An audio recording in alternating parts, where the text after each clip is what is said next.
On to our top story, the White House firing back against the New York Times that President Trump asked then FBI Director James Comey to end the investigation into former National Security Advisor Michael Flynn.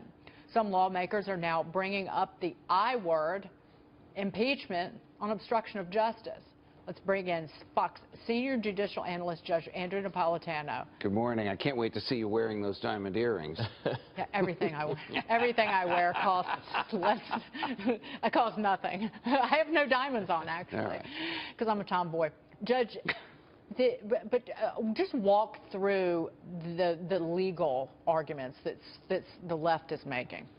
Well, a lot of people are arguing it's not just the left who have concerns, as we were talking about during the break by John McCain, that any effort to influence or impede a federal investigation constitutes obstruction of justice. I choose the words influence or impede carefully because those are the words of the statute. Now, obstruction of justice is usually comes into play where somebody destroys evidence. You know, this is a memo you don't want anybody to see, and I throw it in the fireplace, or intimidates or bribes a witness out of telling the truth. But it can also be used for any material step that influences or impedes an investigation. Now, that would include the President of the United States. So the question is, it's a he said. Let's assume for the sake of this argument that Donald Trump said what Jim Comey says he said. Is that obstruction of justice? I don't know the answer to that. It really depends on what was in the president's mind. Obviously, his intent was to talk Comey and the FBI out of investigating Flynn, and how Comey perceived it. There are two other potential crimes here which are actually easier for prosecutors to prove. One is conspiracy to obstruct justice, so an agreement between two people to impede. So if Trump went to a PR person or a lawyer saying, how can I talk to Comey? What language should I use? I want to convey the impression that he shouldn't do the prosecution, but I don't want to be too heavy-handed. That could be a conspiracy. Or attempted obstruction of justice, taking a step in furtherance of the goal of obstructing justice, like telling you what to do, and then if you don't do it, I fire you. So if you put all this stuff together, the people that really dislike Trump are looking at the Nixon model. There it was destruction of evidence. It was destruction of a tape recording. Remember the famous or infamous 18.5 minutes. That was the principal charge against him in the impeachment proceedings, which of course never got to fruition because he resigned. But we should point out that this is allegedly notes that Comey took, which FBI agents do take, that were reported to the New York Times. They haven't seen them. If the memo exists and Comey, because of his training, not as an FBI agent, but as a prosecutor, was a inveterate note taker. It's just the way a lot of lawyers operate, particularly government lawyers who have to recount conversations in which they participated.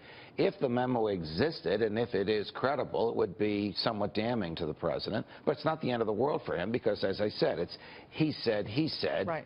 But one of the he saids, Comey's, is backed up by action on the part of the president. Get out of here. I don't like the way you're running the FBI. But Comey, he said nothing about this, about what President Trump allegedly said to him, to apparently Andrew McCabe, the acting FBI director, who testified last week that there hasn't been any interference in the investigation. Also, not to Senator Burr, head of Senate Intelligence, not to Senator Chuck Grassley, that this... Well, he has no obligation to tell them. In fact, he doesn't have an obligation to tell anybody, but there is a DOJ regulation, not a statute, a Department of Justice regulation, saying that prosecutors or DOJ personnel, of which he is one, should report any effort to impede or influence or obstruct an investigation. So it would depend on to whom the memo was sent and whether, in fact, it was sent to them. If it's a memo to the file in his laptop, that doesn't tell anybody. But if it's a memo to ABC, D&E, and ABC, D&E are senior-ranking FBI and DOJ officials, and they got it, well, then he complied with that obligation. Wouldn't you expect him to say something, though? Because, again, Comey comes out. If he was put in this very difficult situation allegedly by the president. He comes out in early March and says, I'm here for another, the rest of my term. What is it?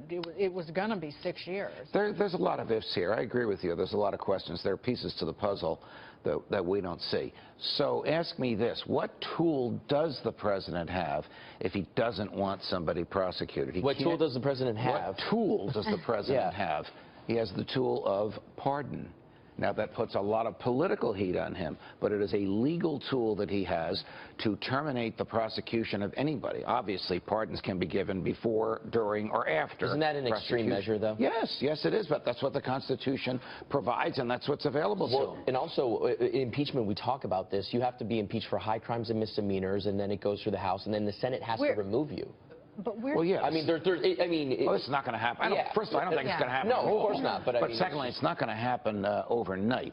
High crimes and misdemeanors, the phrase is treason, bribery, or high crimes and misdemeanors. So high crimes and misdemeanors, which means a different thing today than it meant in 1791, typically means something of the level of treason or bribery. In the Nixon era, there was a consensus that obstruction of justice reached that level. In the Clinton impeachment, it was entirely different. The obstruction of justice was lying under oath in a civil deposition about personal behavior. We all remember that. But if Comey really was outraged getting what Dagan's been saying, why 3 months later, after he's fired? I don't know.